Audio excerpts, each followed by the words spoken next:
You want to know what 28 years looks like when it ends? It looks like a manila envelope sliding across a conference table while the coffee you brought the guy is still hot.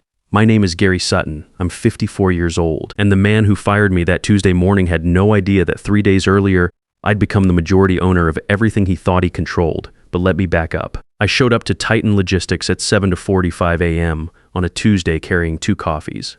One for me, one for Wade Fenner, our new CEO who'd started the day before. 28 years of working there had taught me one thing about new leadership. The first impression you make sets the tone for everything that follows.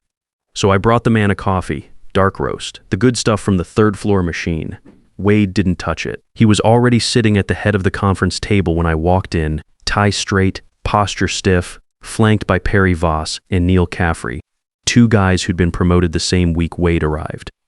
Both of them had their laptops open and neither one looked at me. Wade said, "Gary, your time here is over." Just like that, no preamble, no context. He slid a manila envelope across the table like he was dealing cards and kept talking about digital transformation and Titan needing to shed its boomer mindset to stay competitive. He said it loud enough for the room, not for me. I was 54, not 74, but to a 38-year-old MBA who'd never stood on a loading dock. Anyone who learned the job before there was an app for it was already a dinosaur. I picked up the envelope, didn't open it.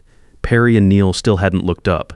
I set my coffee on the side table, left his untouched, and walked out. Here's what Wade Fenner didn't know about me. I didn't start at Titan as some mid-level hire with a clean resume. I started in the warehouse in 1996, 26 years old, fresh out of the Navy, with a pregnant wife named Diane and about $400 in our checking account. I learned the loading dock before I learned the org chart. I worked swing shifts, covered for drivers who called in sick, figured out how to move freight through a dock strike using nothing but relationships I'd built over years of showing up on time and doing what I said I'd do. By 2000, I was a shift supervisor. By 2006, regional operations manager. By 2015, I was running logistics for the entire Midwest network, 6 distribution hubs, 340 drivers, contracts with clients who called my cell directly because they trusted me more than they trusted the system. I missed things along the way. I know that Danny's first baseball game because I was in Kansas City handling a carrier dispute. Paula's high school graduation because a port strike in Seattle needed someone on the ground who knew the players. Diane was patient for a long time, longer than most people would have been, but patience has a limit, and I hit it. 3 years ago, she moved out. We split the house, split the savings, and I moved into a place downtown that I kept telling myself was temporary. Danny, 27 now, works in software up in Seattle. We talked maybe once a month, mostly logistics, mostly short. He had his life. I had mine. That's what happens when a kid grows up watching his dad choose work over everything else often enough. You can't blame them for eventually stopping to wait. Paula, 24, was finishing her master's degree. She called more than Danny did, but not by much. I don't say any of this to feel sorry for myself. I'm telling you because it matters for what came next, because the reason the next part hit the way it did wasn't just about a job. It was about whether any of it had meant something. The Sunday before Wade fired me, I got a call at 8 p.m. from Earl Dawson. Earl founded Titan Logistics in 1979 with 1 truck, 1 route, and a phone book. By the time I showed up in 1996, he was already a legend inside the company. He knew everyone's name. He'd walk the warehouse floor on Christmas Eve if trucks needed loading. He ran the company the way a man runs something he built with his hands. Carefully, personally, like every piece of it mattered. He stepped back from operations in 2018. Titan had grown into something that needed more infrastructure than one man could manage, and the board had started bringing in outside voices. But Earl still owned 47% of the company, and everyone inside knew his opinion carried weight even from a distance. When Earl called, I drove to his house in West Portland. His study looked the same as it always had. Oak panels, industry awards on the wall, the smell of old leather, and something that might have been pipe tobacco. He poured 2 glasses of bourbon and didn't waste time. He told me he'd been watching what happened to Titan since the new board started making moves. He knew the consulting firm that had recommended Wade. He'd done his homework on them. Same outfit had been brought in to modernize Patterson manufacturing in 2020. Within 18 months, Patterson had automated everything they could automate, outsourced the rest, and collapsed because there was no institutional knowledge left to hold the operation together when things went sideways. Earl didn't want that for Titan. He slid a folder across the desk, legal documents already prepared. He'd worked with his estate attorney to arrange a gift transfer of his remaining 47% stake. Clean, properly filed, gift deed, executed with full tax implications handled on his end. He'd been planning it for months, waiting for the right moment. "I built this company for people like you," he said, "not for consultants who've never shipped a pallet in their lives." Then he reached into his desk drawer and set a watch on the table between us. A Rolex Submariner, worn at the edges, the kind of watch that had seen actual use. He'd been wearing it for as long as I could remember. "I had this on when I signed Titan's founding documents in 1979, he said. "It's not worth anything to the next guy, but it might mean something to the right one." I told him I didn't know what to say. He told me that was fine. I signed the papers at 9:47 p.m. Drove home. Didn't tell anyone, not Diane, not Danny, not a single person at work. Kept the watch in my jacket pocket. 3 days later, Wade Fenner handed me a manila envelope and told me to clear out my desk. The morning after I got fired, I drove to Titan out of habit. Muscle memory, I guess. 28 years of the same route will do that to you. I didn't go in. I just sat in the parking lot with my coffee and watched the building. The early crew was arriving, guys I'd worked alongside for years, nodding to each other in the cold, going through the same motions they always did. Nothing looked different from the outside. It never does right away. Floyd Reyes had texted me at 6:15 that morning. He said he needed to talk and asked if I'd be around. Floyd had been my right-hand manager for 12 years.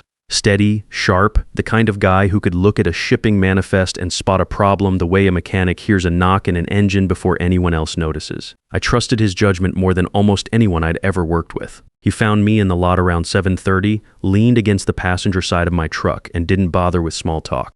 Wade had called an all-hands meeting for Wednesday. The word moving through the warehouse was that he was announcing a full restructuring. Floyd had heard 400 jobs, mostly operations and floor staff. The people who actually moved the freight. I thought about Mike Kowalski, 58 years old, twin daughters, both in college. Sarah Briggs, single mom. Her kid had a medical condition that required ongoing treatment, and Titan's health insurance was the only thing keeping that manageable. I'd worked alongside these people for decades. They weren't numbers on a budget slide. They were the reason the operation ran. Then Floyd pulled out his phone and handed it to me. Lance Tremaine, our analytics coordinator, had been in a senior staff meeting the day before. He'd hit record on his phone and kept it in his shirt pocket for the duration. What came through the speaker was clear enough. Wade's voice, "Let's be honest here. Gary Sutton represents everything wrong with old-school logistics.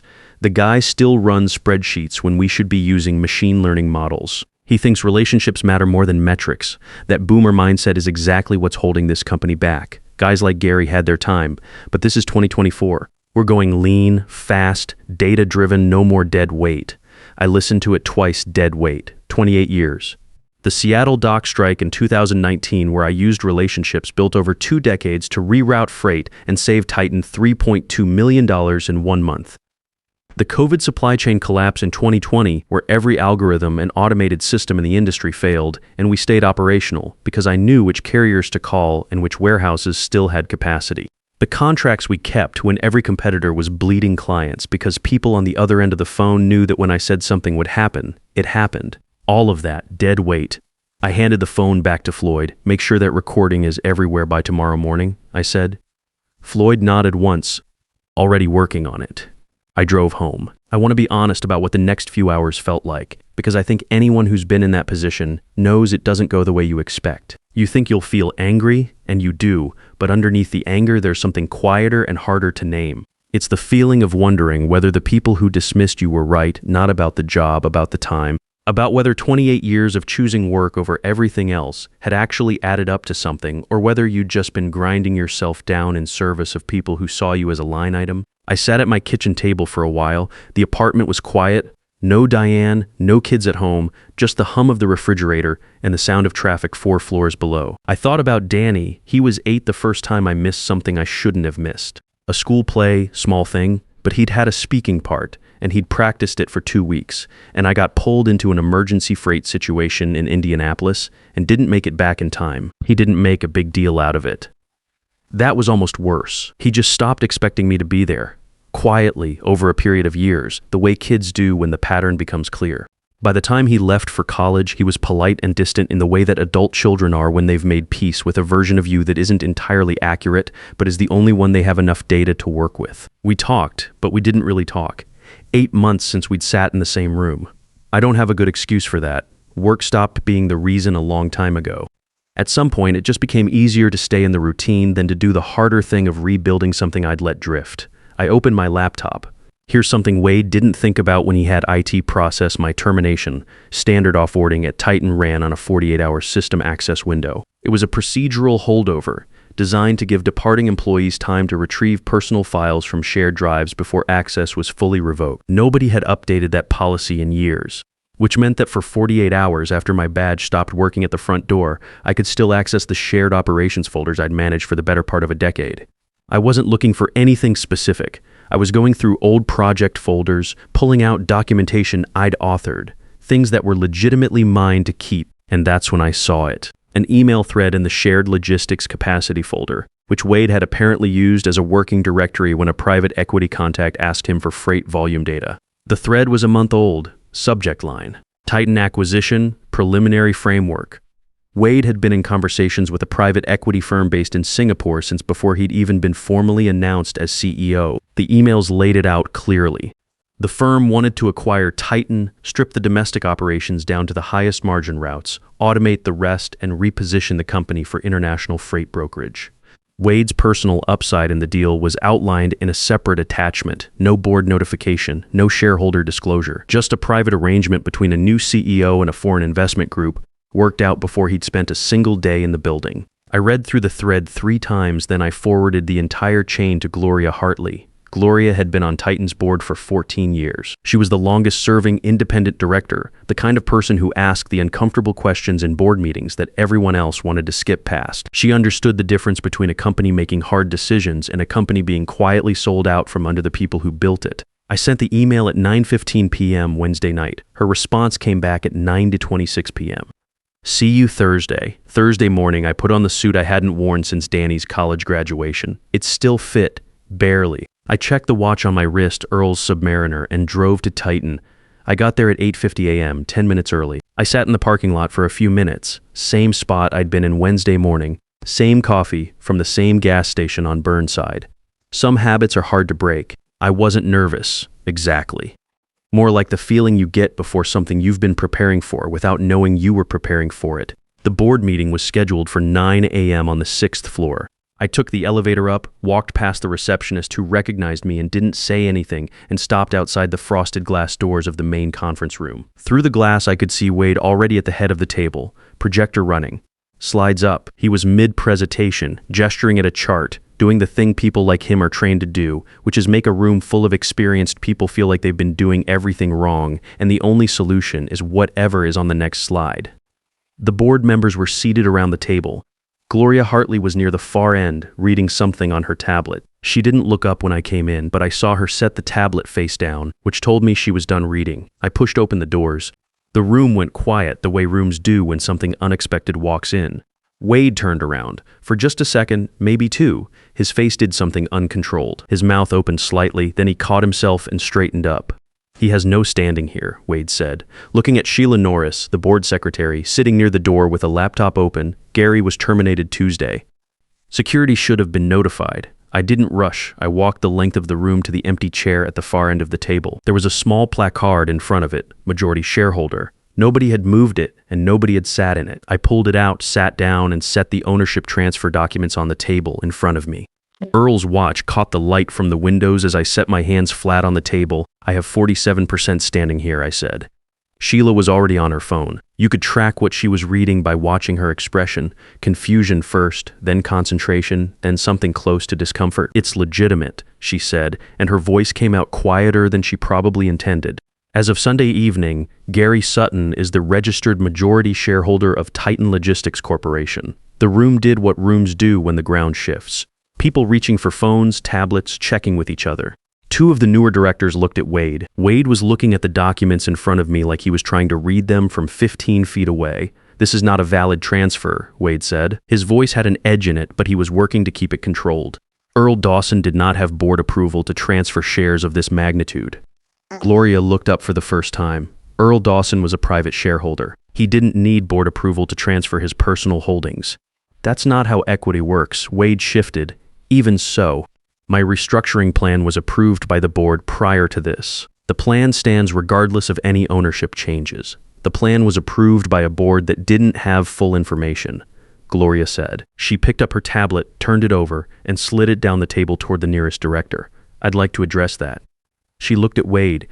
3 weeks before you were announced as CEO of this company, you were in email correspondence with a private equity firm based in Singapore regarding a potential acquisition of Titan Logistics. You used a shared internal folder to exchange freight volume data with that contact. None of this was disclosed to the board, to shareholders, or to anyone inside this company. The room was completely still, Wade said. Those were preliminary conversations, exploratory only. There was nothing binding. You outlined your personal compensation in the event of a completed sale, Gloria said. That's not exploratory. That's a conflict of interest that should have been disclosed before you accepted this position. Wade turned to the other directors. This is a coordinated attack on my leadership by a terminated employee who is unhappy about a business decision. Gary Sutton had his access revoked and somehow obtained internal communications that were not meant for him. That is the issue this board should be discussing. I let him finish. Then I pulled out my phone and pressed play. Wade's voice came out of the speaker at medium volume, clean and clear. Let's be honest here. Gary Sutton represents everything wrong with old school logistics. The guy still runs spreadsheets when we should be using machine learning models. That boomer mindset is exactly what's holding this company back. Guys like Gary had their time. This is 2024. We're going lean, fast, data-driven, no more dead weight. The recording ran for another 30 seconds and then stopped. Nobody in the room spoke. One of the newer directors, a man named Art Belzer, who joined the board the previous year, put his pen down on his notepad and didn't pick it back up. Wade looked around the table. The confidence he'd walked in with was still there in the set of his jaw, but it was working harder now. That recording was taken without consent during a private internal meeting. Oregon is a one-party consent state, Gloria said without looking up from her notes. The recording is admissible.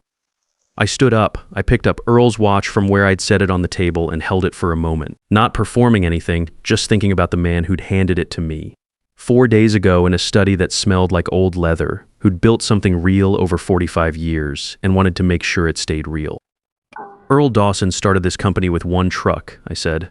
He built it into something that supports 2,400 families, not by cutting everything down to the highest margin and selling the rest, but by building relationships and showing up. That's not a boomer mindset. That's just what it looks like when someone actually gives a damn about what they're building. I looked at Wade once directly. 400 people were going to lose their jobs so you could make a deal you'd already been planning before you set foot in this building. I sat back down. Gloria called the vote. 5 out of 6 board members voted to suspend the restructuring plan and initiate a formal investigation into Wade's conduct and undisclosed conflicts of interest. The 6th abstained. Wade sat at the far end of the table and said nothing. After the vote, Gloria spoke quietly to Titan's legal counsel, who had been sitting along the wall the entire meeting.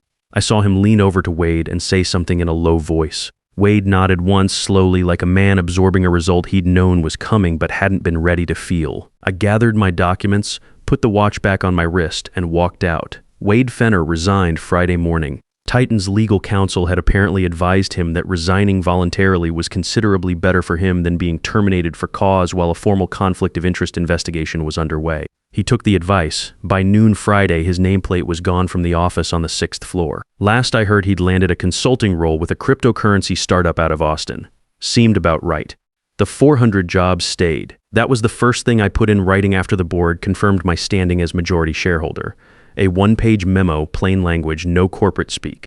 The restructuring plan was off the table. There would be no mass layoffs. Instead, we were going to invest in a training program to help the floor staff and operations teams work alongside the new tools instead of being replaced by them. The knowledge those people carried wasn't a liability. It was the reason Titan had survived 3 recessions, a dock strike, and a global supply chain collapse while competitors folded. Floyd texted me a photo Friday afternoon. The warehouse floor, a couple dozen workers standing around looking at something on a shared screen. Someone had printed the memo and taped it to the break room wall. Floyd's message just said, they needed to see it in writing. I thought about Sarah Briggs reading that memo, Mike Kowalski, all the people who'd come in Wednesday morning not knowing if they'd still have a job by the end of the week. I don't say that to make myself sound like a hero. I say it because that's what the stakes actually were. And Wade had been willing to treat them like a rounding error on a spreadsheet. I spent Friday afternoon in a long meeting with Gloria and Titan's legal team going over next steps. Interim leadership structure, board oversight during the transition, timeline for a proper CEO search. Gloria was methodical and precise, the kind of person who'd clearly been through enough corporate crises to know that the period right after the crisis is where organizations either stabilize or unravel. We worked through it carefully. Around 4 p.m., I walked back to what had been my office, then Wade's office for 3 days, and was now temporarily mine again. I sat down at the desk. Someone had already cleared out the things Wade had brought in. The room looked like it always had. Same view of the Portland skyline, same afternoon light coming through the west-facing windows. I put Earl's watch on the desk next to a photo I'd kept in my drawer for years. Danny and Paula, Thanksgiving 3 years ago, the last one before the divorce. Danny's got his arm around his sister, and they're both laughing at something outside the frame. It's a good photo. The kind that makes you realize time moves faster than you think it does. I called Earl. He picked up on the second ring and listened while I gave him the short version. When I finished, there was a pause, and then he said, "Good." Just that one word, but the way he said it carried the weight of someone who'd spent 45 years building something and had just found out it was going to be okay. I told him I'd keep him informed. He told me to take care of the people. I said I would. After I hung up, I sat quietly for a few minutes. The building had mostly cleared out for the day. The floor was quiet. I could hear the elevator down the hall and the faint sound of a delivery truck idling in the loading area below. I thought about what my old warehouse supervisor used to say back when I was 26 years old and still learning which end of the operation mattered. He was a guy named Pete, retired Army, not much for speeches, but every once in a while he'd say something that stuck. A man who builds something with his own hands never really loses it, because he's the only one who knows how every piece fits together. I didn't feel like I'd won something. That's not quite the right word for it. It felt more like something had been set right, like a load that had been stacked wrong finally got restacked the way it was supposed to be. My phone buzzed on the desk. Danny, Dad heard what happened. I don't have the whole story, but Floyd called me this afternoon and filled me in on some of it. I want to hear the rest from you. Dinner Saturday, I'm driving down from Seattle. I'm buying. I read it twice, 8 months since we'd been in the same room. 8 months of short texts and shorter calls, of two people who loved each other not quite finding the way back to actually talking. I didn't have a good explanation for why that gap had grown as wide as it did. Some of it was the divorce, some of it was distance, and some of it was just the accumulated weight of years of me choosing the wrong thing often enough that the habit became the relationship. I typed back, "Saturday works. Text me when you're close." I put Earl's watch in the desk drawer, turned off the light, and walked out to the parking lot. Same lot I'd sat in Tuesday morning in my truck, wondering if 28 years had meant anything. Turns out they had. If any part of this story felt familiar, you already know what I'm talking about. You've been in a room where someone younger with a cleaner resume looked right through you, like you weren't there. You've had your experience called outdated by someone who's never actually had to use theirs under pressure. That feeling is real and it's legitimate. But here's the thing. The people who built something real don't need anyone's permission to know what they're worth. The work speaks. It always has. And when the moment comes, all that time you put in doesn't disappear. It's exactly what you're standing on.